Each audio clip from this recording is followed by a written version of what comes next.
Hi, இது உங்களுக்கான வீடியோவா கண்டிப்பாக இருக்கும். இந்த வீடியோவில் நம்ம எதை பற்றி பார்க்க போகிறோம் அப்படின்னா, ப்ரெக்னென்சிக்கு ட்ரை பண்ணிகிட்டே இருக்கிறேன். ப்ரெக்னென்சி டிலே ஆகிட்டே இருக்குது. ஓவுலேஷன் கூட கரெக்டாக நடக்குது. ஆனால் அதுக்கப்புறம் எனக்கு என்ன ஆகுதுன்னு தெரியலை. ஸோ எனக்கு ப்ரெக்னென்சி டிலே ஆகிட்டே இருக்குது அப்படிங்கிறவங்களுக்கு மேபி நான் இப்போ சொல்லக்கூடிய இந்த ரீசனாக இருக்கலாம். அந்த ரீசன் என்ன அண்ட் அதை எப்படி சரி பண்ணலாம், அதோட சிம்டம்ஸ் என்ன அப்படிங்கிறத பற்றியெல்லாம் இந்த வீடியோவில் நம்ம ரொம்ப டீட்டெயிலாக பார்க்கலாம். அதுக்கு முன்னாடி நீங்கள் இந்த சேனலை சப்ஸ்கிரைப் பண்ணலைன்னா மறக்காமல் சப்ஸ்கிரைப் பண்ணிடுங்க. ஃபஸ்ட்டு நம்ம ப்ரெக்னென்சி டிலே ஆகிட்டே இருக்குது, நான் ஓவுலேஷன் கரெக்டாக நடக்குது, அதுக்கு அடுத்து இம்ப்ளான்டேஷன் தான் எனக்கு கரெக்டாக நடக்குதா இல்லையா என்னென்னு தெரியலை அப்படிங்கிறவங்களுக்கு மேபி உங்களுக்கு ப்ரொஜெஸ்ட்ரான் கம்மியாக இருக்கலாம். ப்ரெக்னென்சி ட்ரை பண்ணுற எல்லாருக்குமே ஈஸ்ட்ரோஜன் ப்ரொஜெஸ்ட்ரான்கிற 2 ஹார்மோனை பற்றி தெரிஞ்சிருக்கும். இந்த ஈஸ்ட்ரோஜன் ஹார்மோன் உங்களுக்கு ஓவுலேஷன் வரைக்கும் டாமினண்ட்டாக இருக்கணும். ஸோ உங்களுக்கு ஈஸ்ட்ரோஜன் உங்களோட பீரியட் முடிஞ்ச டேஸ்லேருந்து இல்லை பீரியட் ஸ்டார்ட் ஆன டேலேருந்து உங்களுக்கு டாமினண்ட்டாக இருக்கிறப்போ உங்களுக்கு ஓவுலேஷன் கரெக்டாக நடக்கும். அப்புறம் ஓவுலேஷனுக்கு அப்புறம் உங்களுக்கு ப்ரெக்னென்சிக்கு என்ன ஹார்மோன் டாமினண்ட்டாக இருக்கணும் அப்படின்னா உங்களுக்கு ப்ரொஜெஸ்ட்ரான் ஹார்மோன் டாமினண்ட்டாக இருக்கணும். இந்த ப்ரொஜெஸ்ட்ரான் ஹார்மோன் எதுக்கு ரொம்பவே இம்பார்ட்டன்ட் அப்படின்னா, உங்களோட யூட்ரின் லைன் அதாவது என்ட்ரோமேட்டியம் லைன் கரெக்டான சைஸில் கரெக்டான ஸ்ட்ரக்சரில் இருக்கிறதுக்கு எல்லாத்துக்குமே இந்த ப்ரொஜெஸ்ட்ரான் ஹார்மோன் தான் இம்பார்ட்டன்ட். ஸோ ஒன்ஸ் உங்களுக்கு ப்ரொஜெஸ்ட்ரான் ரொம்ப லோவாக இருக்குது அப்படின்னா உங்களுக்கு பேபியை தாங்கக்கூடிய அந்த கரு யூட்ரஸில் உள்ளே போய் அந்த வாலில் பதியும் இல்லையா, அந்த வால் உங்களுக்கு கரெக்டான சைஸில் இல்லை, ரொம்ப கம்மியான சைஸில் இருக்குது அப்படின்னா உங்களுக்கு இம்ப்ளான்டேஷன் சரியாக நடக்காது. இம்ப்ளான்டேஷன் ஃபெயிலியர் ஆகிறதுக்கு சான்சஸ் அதிகமாக இருக்குது. இதனால தான் உங்களுக்கு ஓவுலேஷன் வரைக்கும் கரெக்டாக ப்ராசஸ் இருக்கும். ஓவுலேஷனுக்கு அப்புறம் உங்களுக்கு ப்ரெக்னென்சி டிலே ஆகிட்டே இருக்கும். ஸோ இது எப்படி, இதோட ரீசன்ஸ் என்ன, இதோட சிம்டம்ஸ் என்ன அப்படின்னு பார்த்தோம் அப்படின்னா, உங்களுக்கு இர்ரெகுலர் பீரியடாக இருக்கலாம். உங்களுக்கு நார்மல் பீரியட் வரை இருந்துட்டு அதுக்கப்புறம் இர்ரெகுலராக மாறி இருக்கலாம். இல்லை உங்களுக்கு ரெகுலர் பீரியடாக இருந்தால் கூட உங்களுக்கு ஃப்ளோ கம்மியாக இருக்கலாம், உங்களோட ப்ளீடிங் கம்மியாக இருக்கலாம். நீங்கள் 5 பேட் யூஸ் பண்ணுற இடத்துல 2 பேட் யூஸ் பண்ணியிருக்கலாம். 3 நாள் வரக்கூடிய பீரியட் உங்களுக்கு 1 நாள் இல்லை 1.5 நாள்லேயே முடிஞ்சிருக்கலாம். இந்த மாதிரியெல்லாம் இருக்குது அப்படின்னா உங்களுக்கு ப்ரொஜெஸ்ட்ரான் ஹார்மோன் கம்மியாக இருக்குது அப்படிங்கிற மாதிரி தான் நம்ம எடுத்துக்கணும். இப்போ உங்களுக்கு நீங்கள் ஹாஸ்பிட்டல் போய் ஃபாலிகுலர் ஸ்டடி பண்ணிகிட்ருக்கீங்க அப்படின்னா உங்களுக்கு கண்டிப்பாக ப்ரொஜெஸ்ட்ரான்குள்ளே டேப்லெட்ஸ் கொடுத்துருப்பாங்க. நீங்கள் அதை கண்டினியூ பண்ணுவீங்க.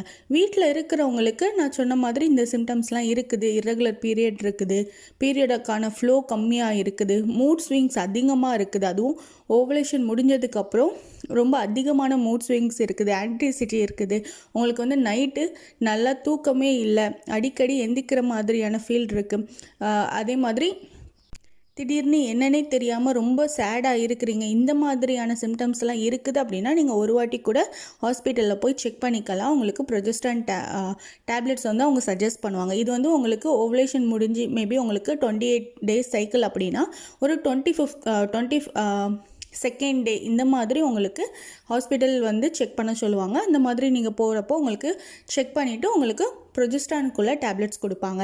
இல்லை எனக்கு டேப்லெட்ஸ் எடுக்க வேண்டாம், வீட்டிலையே நான் இதை சரி பண்ண முடியுமா, ப்ரொஜெஸ்ட்ரான் கம்மியாக இருக்கிறதுனால ஈஸியாக அதை இன்க்ரீஸ் பண்ண முடியுமா, சிமுலேட் பண்ண முடியுமா அப்படின்னா கண்டிப்பாக முடியும். வீட்டிலையே மெக்னீசியம் அதிகமாக இருக்கக்கூடிய ஃபுட் நீங்கள் எடுத்துக்கணும். மெக்னீசியம் அதிகமாக இருக்கக்கூடிய ஃபுட் என்னெல்லாம் அப்படின்னா பனானா. ஃபஸ்ட்டு நீங்கள் வாழைப்பழம் அவைலபிளாக இருக்கும். ஸோ நீங்கள் வாழைப்பழம் எடுத்துக்கிறது ரொம்பவே பெஸ்ட்டு. டெய்லியுமே ஒன்று எடுத்துக்கலாம். இல்லை அதுக்கும் அப்புறம் அப்படின்னு பார்த்தோம் அப்படின்னா நட்ஸ் அதிகமாக எடுத்துக்கலாம். பாதாம்லாம் ஊற வச்சு எடுத்துக்கோங்க, டெய்லியுமே கண்டினியூவாக எடுத்துக்கோங்க. இது உங்கள் ப்ரொஜெஸ்ட்ரான் லெவலை பூஸ்ட் பண்ணி கொடுக்கும். அதே மாதிரி டெய்லி ஒரு முட்டை எடுத்துக்கலாம். அதே மாதிரி கீரை வகைகள் நிறையா எடுத்துக்கோங்க, க்ரீன் வெஜிடபிள்ஸ் நிறையா எடுத்துக்கோங்க, எள்ளு எடுத்துக்கலாம், கருப்பு கொண்டக்கடலை, இந்த மாதிரி மெக்னீசியம் ஃபுட் அதிகமாக இருக்கக்கூடிய ஃபுட்டெல்லாம் நீங்கள் எடுத்துக்கிட்டு வரப்போ உங்களுக்கு இந்த ப்ரொஜெஸ்ட்ரான் ஈஸியாகவே சிமுலேட் ஆகும். உங்களுக்கு ஓவுலேஷன் வரைக்குமே கரெக்டாக நடக்குது, ப்ரொஜெஸ்ட்ரான் தான் உங்களுக்கு கம்மியாக இருக்குது அப்படிங்கிற பட்சத்தில் கண்டிப்பாக நீங்கள் இந்த ஃபுட்டெல்லாம் எடுத்துக்கிறப்போ உங்களுக்கு இம்ப்ளான்டேஷன் ப்ராப்பராக நடக்கும். ஒன்ஸ் உங்களுக்கு ஓவுலேஷன் மட்டும் நடக்கிறதுனால நமக்கு ப்ரெக்னென்சி கிடைக்க போகிறதில்ல. ஓவுலேஷனுக்கு அப்புறம் நமக்கு இம்ப்ளான்டேஷன் ப்ராசஸும் கரெக்டாக நடக்கணும். கரு உருவானது வரைக்கும் பத்தாது, கரு போய் நம்மளோட யூட்ரஸ்குள்ளே போய் பதிஞ்சு அங்கேருந்து நல்லபடியாக ஆரோக்கியமாக வளரணும். ஸோ இந்த ப்ராசஸ் எல்லாமே ப்ரொஜெஸ்டானை பேஸ் பண்ணி இருக்கிறதுனால நம்மளோட உடம்புல வந்து ப்ரொஜெஸ்டான் ஹார்மோனும் தேவை. ஸோ ரெண்டும் நமக்கு பேலன்ஸ் ஆகி இருக்கிறப்போ தான் நமக்கு வந்து சக்ஸஸ் ஆன ஒரு ப்ரெக்னென்சி கிடைக்கும். ஸோ உங்களுக்கு ஒரு வாட்டி செக் பண்ணி பாருங்கள். இல்லை உங்களுக்கு இந்த மாதிரியான சிம்டம்ஸ் இருக்குது அப்படின்னா கண்டிப்பாக ஹாஸ்பிட்டலில் போய் பாருங்கள்.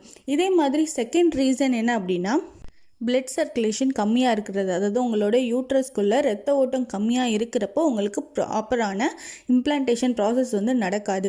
ஸோ உங்களுக்கு கரு உருவாகிறதுக்கு, கரு தங்குறதுக்கு, அங்கேருந்து தங்கி வளர்ந்து அது வந்து குழந்தையாக மாறுறதுக்கு எல்லாத்துக்குமே உங்களுக்கு பிளட் சர்க்குலேஷன் ரொம்ப இம்பார்ட்டன்ட். அதுவும் நம்ம ப்ரெக்னென்சிக்கு ட்ரை பண்ணுறோம், ப்ரெக்னென்ட் ஆக போகிறோம் அப்படிங்கிறப்போ இன்னும் கூடுதலான பிளட் சர்க்குலேஷன் நம்மளோட யூட்ரஸில் இருக்கிறப்போ தான் நமக்கு வந்து ப்ராப்பரான ப்ராசஸ் எல்லாமே, ஓவலேஷனாக இருக்கட்டும், இம்ப்ளான்டேஷனாக இருக்கட்டும், ஏர்லி ப்ரெக்னென்சி எல்லாமே ப்ராப்பராக நடக்கும்.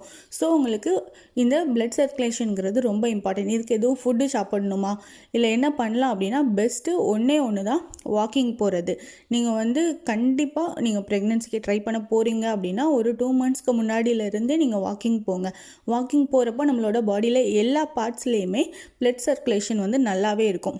ஸோ நம்ம ஃபஸ்ட்லேருந்தே பிளட் சர்க்குலேஷனுக்கு வந்து கரெக்டான ப்ராசஸில் நம்ம இருக்கிறப்போ கண்டிப்பாக நம்ம ப்ரெக்னென்சிக்கு ட்ரை பண்ணுறப்போ அது ரொம்ப சீக்கிரமாகவே நமக்கு வந்து கிடைக்கும்.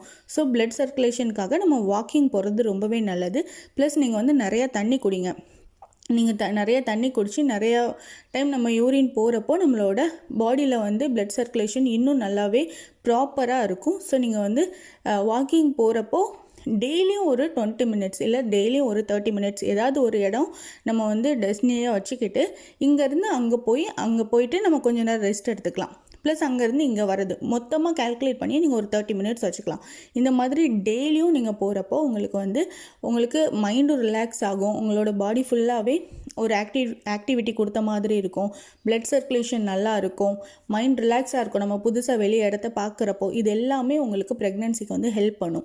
ஸோ இந்த மாதிரி ட்ரை பண்ணுங்கள். உங்களுக்கு அடிக்கடி மூட் ஸ்விங்ஸ் வர்றது கம்மியாகும். ரொம்ப சேடாக இருக்கிறது கம்மியாகும். நீங்கள் வாக்கிங் போகிறப்போ பாட்டு கேட்டுகிட்டே போகலாம். அது இன்னும் உங்களுக்கு ஃப்ரெஷ்ஷாக கொடுக்கும். நீங்கள் வந்து மார்னிங் தான் வாக்கிங் போகணுன்னு இல்லை, ஈவினிங் கூட வாக்கிங் போகலாம். ஈவினிங் வந்து கொஞ்சம் வெயில் தாழ்ந்ததுக்கப்புறம் நீங்கள் போனீங்கன்னா கூட, ரொம்ப நைட்டு போகாமல் ஒரு ஈவினிங் டைமில் கொஞ்சமாக சன்லைட் மறையிற டைமில் நீங்கள் போகிறீங்க அப்படின்னா இன்னும் ரொம்ப ஃப்ரெஷ்னஸ் கொடுக்கும்.